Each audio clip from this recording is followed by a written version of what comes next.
Produire des fruits et légumes bio, c'est bien. Les vendre à la restauration collective, c'est encore mieux. C'est pourquoi en Île-de-France, des producteurs ont créé une légumerie. Il s'agit d'un maillon indispensable pour travailler avec les cantines. Se former à la médecine, c'est parfois simple comme un jeu de rôle. À Nantes, des comédiens ont joué au malade imaginaire pour permettre à des étudiants de s'exercer. C'est une véritable métamorphose. À Dijon, le quartier des Grésilles a totalement changé de visage. Visite. La dernière barre est tombée en février 2010. En tout, 395 familles ont été relogées aux Grésilles, dans un quartier flambant neuf et beaucoup moins vertical que le précédent. Des logements quasi tous détenus par l'OPAC, dont le président est un enfant du quartier. Aujourd'hui, il y a quand même une amélioration en termes de conditions et de cadre de vie. Concrètement, c'est la déconstruction des cités dortoirs pour reconstituer notamment des cités, des résidences à taille humaine, avec des loyers accessibles. Changer le visage des Grésilles, c'était le but du contrat urbain débuté en 2004. En faire un vrai quartier, avec son pôle santé, sa médiathèque, ses commerces et son bistrot. Avant, c'était plus la cité. Là, c'est vraiment, ça devient un quartier. Pour autant, tout n'est pas rose aux Grésilles. Le point noir, un chômage de l'ordre de 36%, un chiffre énorme qui touche surtout les jeunes. Oui, le quartier a changé, mais cela ne suffit pas. L'éducation nationale ne donne pas assez de moyens financiers et humains pour que nos enfants puissent réussir et aller dans des écoles dites élitistes. La prolongation du contrat urbain à l'horizon 2015 va permettre d'opérer d'autres changements, moins visibles mais peut-être plus profonds. 33 quartiers dits sensibles bénéficient de ce type de programme en France. Les Grésilles est le seul en Bourgogne. Autre projet d'ampleur, celui d'Illange en Moselle, où 2000 entreprises chinoises pourraient s'implanter dans un gigantesque centre d'affaires d'ici 3 ans.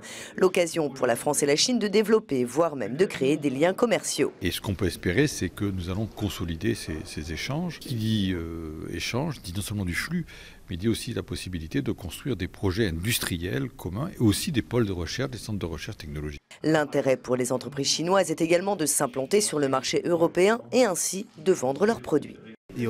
Beaucoup d'entreprises chinoises ont des produits compétitifs et de bonne qualité et souhaitent s'implanter en Europe. Avec ce projet, 3000 emplois pourraient être créés.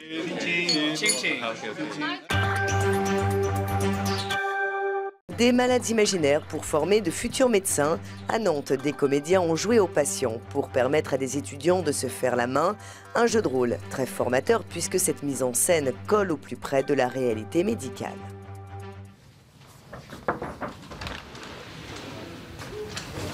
Bonjour. Monsieur le docteur voisin? Oui. Vous êtes monsieur? Je m'appelle Jacques Ménard, j'ai un cancer du rein et je viens pour un essoufflement depuis le matin. Est-ce que vous avez déjà essayé de vous allonger totalement et est-ce que ça vous gêne?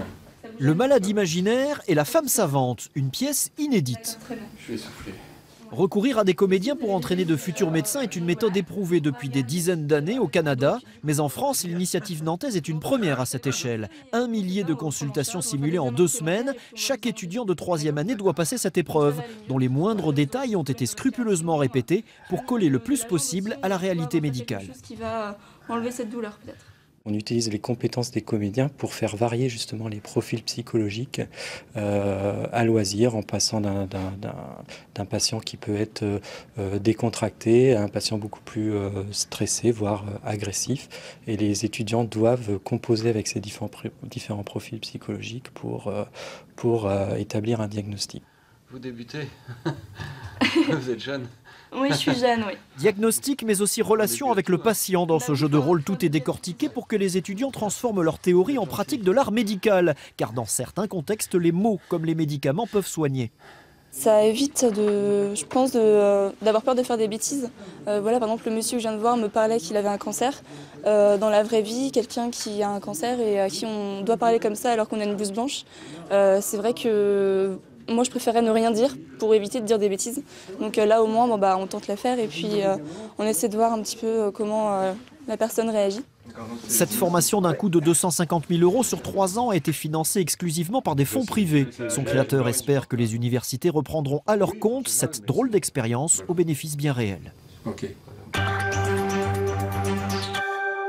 Enfin, dans les cantines d'Île-de-France, les enfants mangent désormais des fruits et légumes bio produits dans la région.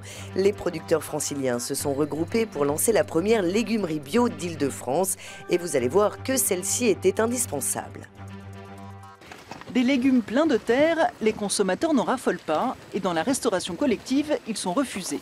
Pour pouvoir écouler ses 60 tonnes annuelles de carottes bio, Xavier Dupuis a donc investi. Avec le groupement d'agriculteurs bio d'Île-de-France, il a fait installer pour 200 000 € cette légumerie.